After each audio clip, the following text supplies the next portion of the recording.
Dear Warren and Charlie, I'm Oliver Krautscheid from Frankfurt in Germany. Here's a question to the Silver King. Some commodity investors give you as a reference as one of the largest owner of physical silver. Could you please clarify what kind of exposure you or Berkshire currently have in silver?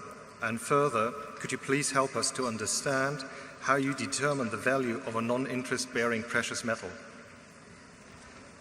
Do you have any silver on you, Charlie? we had a lot of silver at one time, but we don't have it now.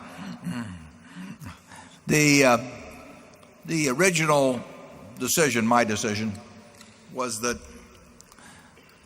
the production of silver and the reclamation of silver, I don't remember the numbers exactly now, but they were running perhaps 100 million ounces or thereabouts less than the consumption. And now a lot of consumption has gone down in photography, but that's where the reclamation was too, so that those tended more to balance each other out. I haven't looked at the figures for the last year or so, but silver was out of balance. Now, on the other hand, there were enormous quantities of silver above ground, and there were huge quantities of silver that could possibly be removed from other uses, perhaps in jewelry and all kinds of things that could conceivably add to supply, as they did in the early 1980s when the Hunt brothers thing took place.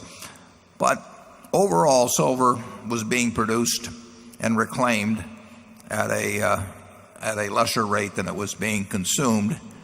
And added to that was the fact that there are relatively few pure silver mines. Silver is largely produced as a byproduct of copper and lead and zinc, and so that it was not easy to bring on added production. So all of that added up to the fact that I thought that silver would get tight at some point. And as I said, I was early in that conclusion, and I was early in selling.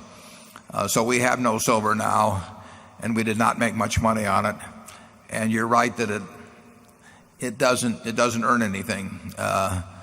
So you sit with it. It's not like sitting with a stock where, in most cases, earnings are piling up for you. You have to hope that a commodity moves in price, because it is not producing anything as it sits there looking at you, and that's one of the drawbacks of commodities. Charlie? We didn't get where we are by owning non-interest bearing commodities. I don't think it's a big issue around here. We actually owned oil at one time too, didn't we? But we didn't make much money out of it. We made a little money. No, you made quite a bit out of oil. But, it's a good habit to trumpet your failures and be quiet about your successes. Yeah. Well, we have more to trumpet than we have to be quiet about.